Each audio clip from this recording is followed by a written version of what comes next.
Bismillahirrahmanirrahim. Alhamdulillahi Rabbil Alamin. Wassalatu wassalamu ala syarfil anbiya'i wal mursalin. Nabina Muhammadin wa ala alihi wa sahbihi ajma'in. Assalamualaikum warahmatullahi wabarakatuh. Sa inshallah Rusul wa Risalat, sunod na usapin, Ar-Risalatul Amma wa Risalatul Khasa. Sa yung mga mensahe ng mga propeta, iba-iba yung panahon, di ba? Meron itong sinasaklaw lang na panahon at meron itong sinasaklaw na lugar. So, yung mga nauna kay Propeta Muhammad sallallahu alaihi wasallam, lahat sila ay merong tukoy na lugar at panahon lang yung kanilang mensahe. At kay Propeta Muhammad sallallahu alaihi wasallam bilang kahuli-hulihang propeta na rin, ang mensahe niya pangkalahatan na para sa lahat ng mga tao, pati mga engkanto nga hanggang sa dulo ng panahon. At yun nga, ngayon ko lang napagtanto nga rin, nabanggit ko nito nung nakaraan. So tama lang talaga, no? Mashallah, na si Propeta Muhammad sallallahu alaihi wasallam ay magiging propeta para sa pangkalahatan ng mga tao. Kasi nga naman, sa panahon niya lilitaw yung mga teknolohiya na sa pamagitan nito, may pararating ang Islam sa lahat ng lugar. Alala ko na naman nga isang hadith. Hindi ko lang kabisading Arabic nun pero narinig ko sa lecture. Sabi doon sa hadith, darating daw ang panahon ng Islam papasok sa bawat bahay. Papasok sa bawat bahay. Hindi naman yun agad-agad mangangahulugan na magiging Muslim lahat ng bahay. Maring mangyari yun sa panahon ni Isa alayhis salam. Pero sa panahon natin ngayon, nakapasok na yung Islam sa bawat tahanan, sa bawat bahay. Kasi maaring ang bawat bahay ngayon nakarinig tungkol sa Islam o nakabasa ng tungkol sa Islam sa iba't ibang mga teknolohiya na magagamit ng tao.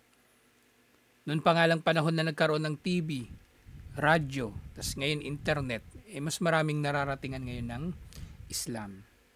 Mas maraming nararatingan ng Islam. So doon nga sa tinatawag na Ar-Risalatus Samawiyya As-Sabiqah, doon sa mga mensahe ni Allah na nauna, anzalat liaqwamin biayanihim. Unzilat liaqwamin liayanihim.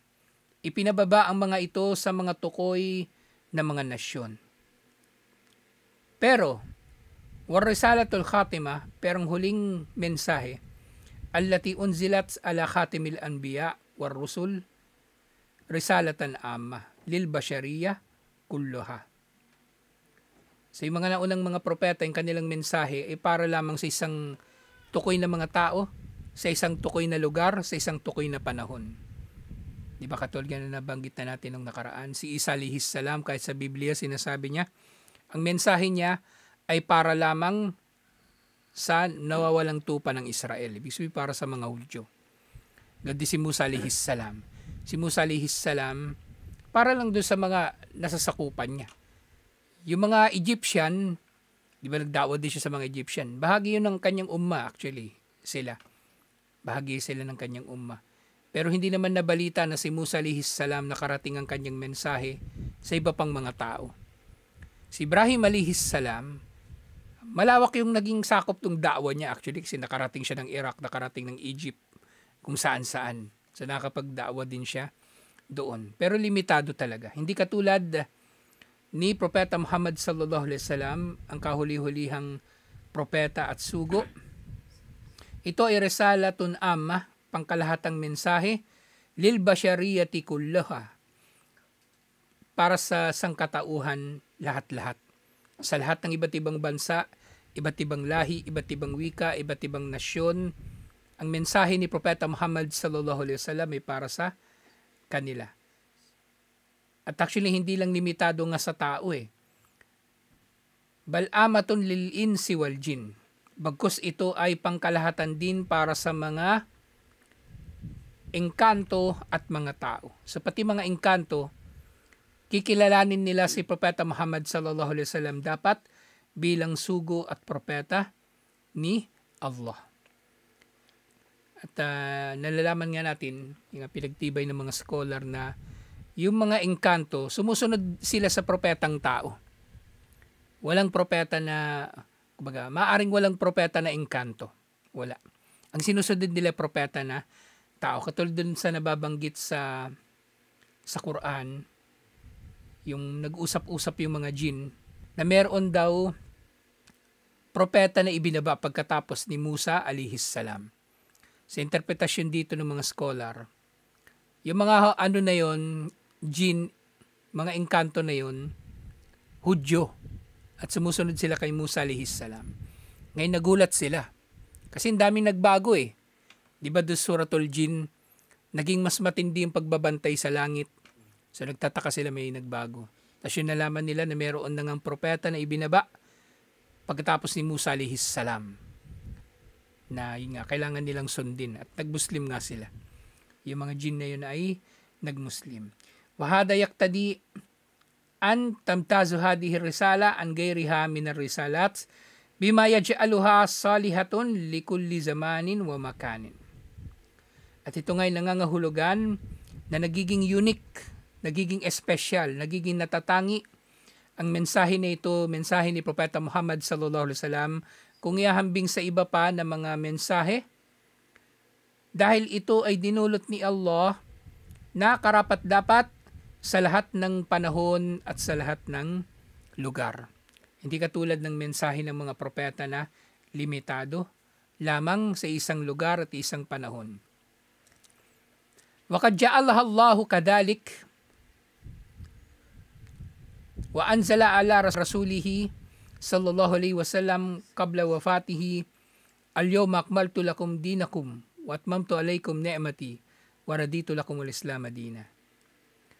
So dahil dito nga, ibinaba ni Allah kay Propeta Muhammad sallallahu alaihi wasallam bago siya mamatay, kabilang ito sa mga nahuling mga ayah na ipinahayag sa Quran. Hindi ito yung kahuli-hulihan. Kasi na pagkakaisahan ng mga scholar, nakahuli-hulihan na ipinahayag yung ayah dun sa Suratul Baqarah pagkatapos ng Ayatud Dain. Wattaqu yawman turja'una fihi ila Allah. Katakutan ninyong araw na ibabalik kayo rito kay Allah. Thumma tuwaffa kullu nafsin ma kasabat, at pagkatapos ay ibibigay sa bawat isa ang kanilang nakamit, wa hum la yudlamun, at hindi sila aapihin.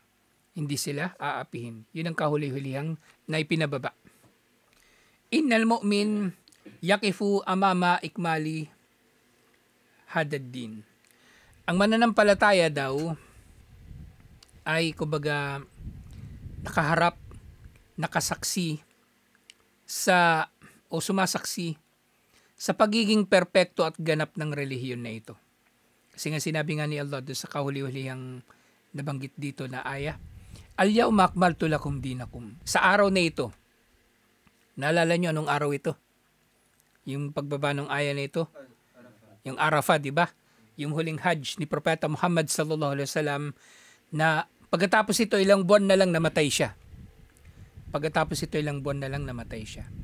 Sa araw na ito ay piniperpekto ko para sa inyong relihiyon.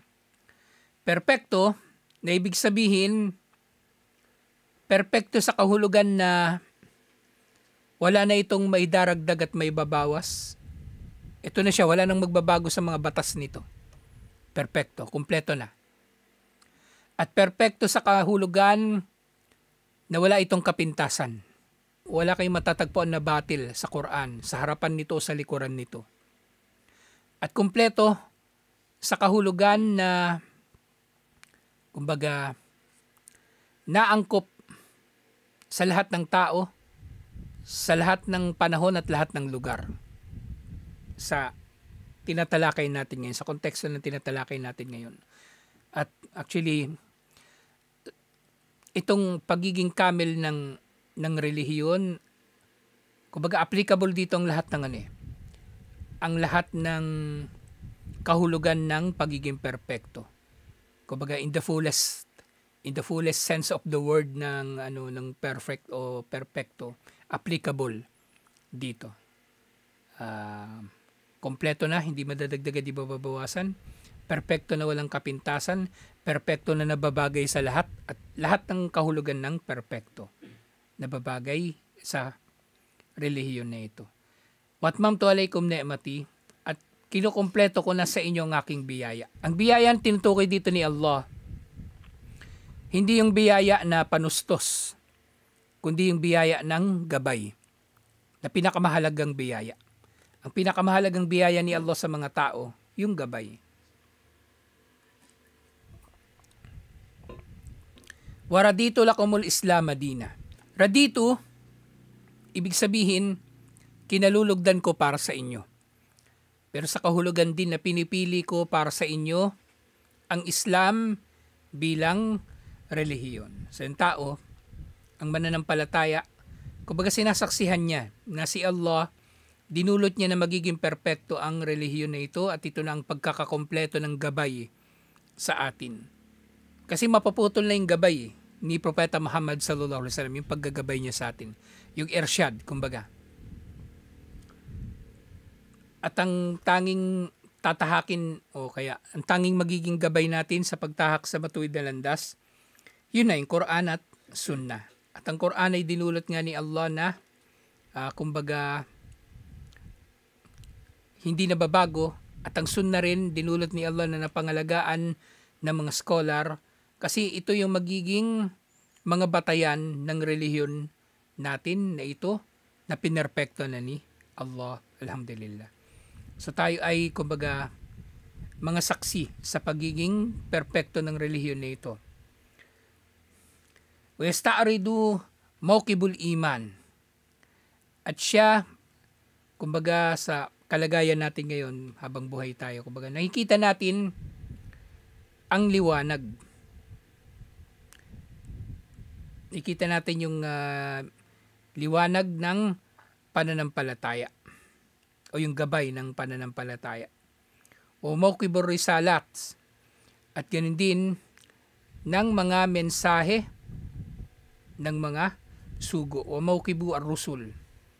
Mundo fajr al-bashariya, mula sa pagsibol ng mga tao, wa mundo awwali rasul Adam alayhis salam, at mula sa panahon ng kauna-unahang sugo o propeta si Adam alayhis salam ila hadhihi risalat al-akhira, hanggang sa dulong mensahe na ito, risalatu Muhammadin, risalatun Nabiyil Ummi, ang risala ng propeta na hindi marunong bumasa at sumulat, ilal bashari ajmain, patungo sa lahat ng tao, ng kanyang mensahe para sa lahat ng tao.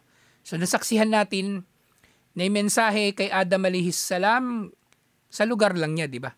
At dumating iba-iba bang mga propeta sa lugar lang nila at panahon.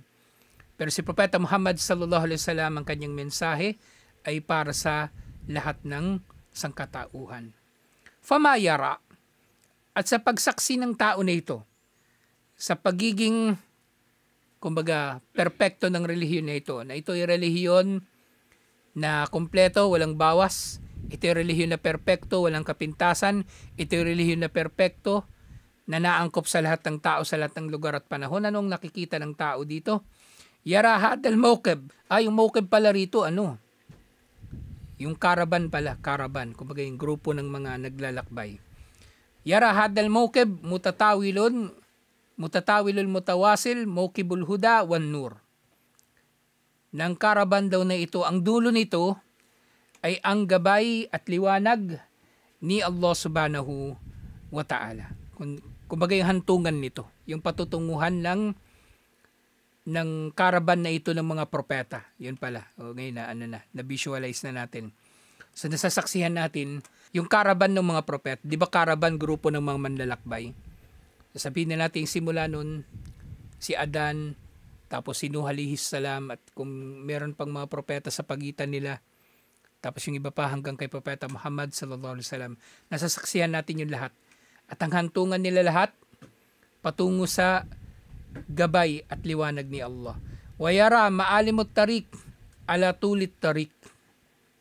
At nakikita natin sa daanan na ito ng mga caravan, merong mga karatula. Merong mga karatula sa buong kahabaan ng kalsada na yun, para hindi sila maliligaw, para magagabayan sila. Lakinnahu yajidu kulli rasulin qabla khatamin nabiyyin innama ursila ila qaumihi wa yara kullu risalatin qabla risalatil akhirah innama ja'at limarhalatin minaz zaman. Pero may kita daw natin na sa caravan na ito, ang, di ba caravan, sabihin natin isang propeta kinakatawan ng isang karwahe ng na hinihila ng kabayo o ng baka o ng kalabaw. Yung camel hindi siya pinangihila eh. Parang hindi pa ako nakita ng camel na yung naghila ng karetela. Parang wala, hindi siya ginamit na Siguro mahina siya sa paghila. Malakas siya sa yung pagbuhat lang. Hindi siya ginagamit maghila ng Hindi pa ako nakita ng yung parang yung kinakabit sa likod ng kalabaw, di ba? Kalabaw o baka o kabayo. Pero yung camel hindi. Kinakargahan lang talaga siya. So may kita natin yung mga bahagi na yung mga karwahe ng mga naunang mga propeta, tumitigil sila. Tumitigil sila sa kanilang estasyon na kumakatawan sa kanilang panahon. Tumitigil na sila. Kasi ang mga ito ay risalatun khassa, special na mga mensahe, limajmu'atin khassa, para sa special na grupo ng mga tao, tukoy na grupo ng mga tao, fi bi'atin khassa, sa isang tukoy lang na lugar. Wa min thamma kanat tilka risalat mahkumatun bidurufiha hadihi mutakayyifatun bihadihi ad-darfa kullaha tad'u ila ilahin wahid. So lahat ng ito ng mga propeta na ito at mga mensahe na ito at mga sugo na ito, so lahat sila ay nangangaral ayon sa kung ano ang marapat na ipangaral sa kanilang lugar at sa kanilang panahon. Pero lahat sila, kahit iba-iba yung kanilang lugar at panahon, nag-aanyaya sila patungo sa nag-iisang Diyos. Fahadahu at tauhid. Ito ang tauhid na mensahe ng lahat ng mga propeta. Wa kullaha tad'u ila ubudiyatin wahida. Lihadal ilah al-wahid. At lahat sila ay nag-aanyaya patungo sa pagsamba sa nag-iisang Diyos. At ito nga ang Islam. Fahadahu al-Islam. Ito ang Islam. Walakin likullin minha syari'atun lil hayati al-waqi'iyah. Pero ang bawat karaban na ito, o ang bawat karwahe na ito doon sa karaban, meron silang kanya-kanyang syari'a. So maaaring maintindihan na natin, di ba tumatakbo yung yung karaban. So sumusunod yun sa landas ng gabay. Tapos yung karaban ni Adan alayhis salam, maunang titigil yun kasi darating na siya sa destinasyon niya. Tapos susunod naman yung kay Nuh alayhis salam, titigil niya sa destinasyon niya. Pero hindi na yung patuloy na maglalakbay. At ang bawat isa sa mga karwahe na natatangi. Ibang itsura ng karwahe ni Adan, ibang itsura ng karwahe ni Nuh alayhis salam, magkaiba. Kasi magkaiba yung syari'a nila eh. Magkaiba. Kaya nga sa panahon natin ngayon, tuwing nang nababanggit natin yung fasting ni Dawud alayhis salam, di ba sabi yun daw pinakamainam na fasting, yung fasting na every other day, nililinaw natin palagi. Yun ay binanggit ni Propeta Muhammad sallallahu alaihi wasallam, pero hindi ibig sabihin na sumusunod siya sa sharia ni Dawud alayhis salam. O kaya tayo, gagawin natin ngayon yun, magpa-fasting tayo every other day. Ginagawa natin yun hindi dahil sa sinusunod natin yung sharia ni Dawud alayhis salam. Ginagawa natin yun dahil pinahintulutan ni Propeta Muhammad sallallahu alaihi wasallam na in essence nagiging bahagi na rin ng kanyang sharia. Ganun natin siya tamang uunawain, insyaallah. Ganun siya uunawain. Kumbaga ito, lang ito eh, visualization ito ng kanilang kanilang pagkakaiba-iba, ng mga natatangi at mga pangkalahatan na mensahe. So, ang bawat isa ay meron kanya-kanya nilang sharia ayon sa kanilang mga sitwasyon. Walakin likullin minha syari'atun lil hayatil waqi'iyah tunasibu halatul jama'ah wa halatul bi'ah wa halatul zaman wad durub. So, meron silang iba't ibang mga sharia na nababagay sa kanilang lipunan, sa kanilang lugar, sa kanilang panahon, at sa kanilang iba't ibang mga pagkakataon. Iba't ibang mga pagkakataon. Kaya nga natatangi yung mensahe ni Propeta Muhammad sallallahu alaihi wasallam na kumbaga nababagay ito Nababagay ito sa mga Arabo, sa mga Amerikano, sa mga Pilipino. Diba? Nababagay. Kaya nga yung napagtatanto natin ngayon yung mga nagbago sa Sharia ni Propeta Muhammad sallallahu alaihi wasallam, kung ihahambing sa naunang mga Sharia, may silbi May silbi. Halimbawa niyan, ano yung nagbago sa Sharia ni Propeta Muhammad sallallahu alaihi wasallam kung ihahambing sa naunang mga propeta. Sa naunang mga propeta, lalong-lalo sa mga Hudyo, di ba? Bawal nila kainin ang anumang lamang dagat, liban na lamang na merong palikpik tsaka kaliskis. Palikpik tsaka kaliskis. Yun lang ang pwede nilang kainin. Bawal sila kumain ng pusit. Bawal sila kumain ng tahong. Yung hipon, hindi ko alam yung hipon Kung tinuturing ba nilang kaliskis yung hipon. Pero ngayon, pinahintulutan na lahat, di ba? Kasi, sabihin nila, di ba? Alam ni Allah, dadami yung tao. Kung babatay lang tayo sa isda o kumbaga isda lang yung kakainin natin, mauubos yung isda sa dami ng tao. Tapos meron pang swapang, ba yung China, di ba? So doon sa isda, mashallah. So nakita natin nagbago yung Sharia. Nag-adjust para sa pagtugon sa pangangailangan ng tao. Kasi ang mensahe ni Propeta Muhammad sallallahu alaihi wasallam, pangkalahatan. Ang mensahe niya pangkalahatan. O tapos 'di ba dinulot ni Allah na yung risala ni Propeta Muhammad sallallahu alaihi wasallam magiging pangkalahatan, kasi darating na sa panahon niya yung mga teknolohiya na magdudulot na makarating sa mas maraming tao sa mas mabilis na paraan yung mensahe ng Islam. Alhamdulillah. So hindi lang siya ginawang special lang para sa mga isang grupo ng tao, katulad ng relihiyon ng mga Hudyo. Alhamdulillah. So dito, alhamdulillah, nagiging mas malinaw sa atin ang kalagayan ng mga mensahe, kanilang mga katangian. Alhamdulillah, at mas naiunawaan natin ang mga propeta. Alhamdulillah. So tutuloy natin ito insyaAllah. Assalamualaikum warahmatullahi wabarakatuh.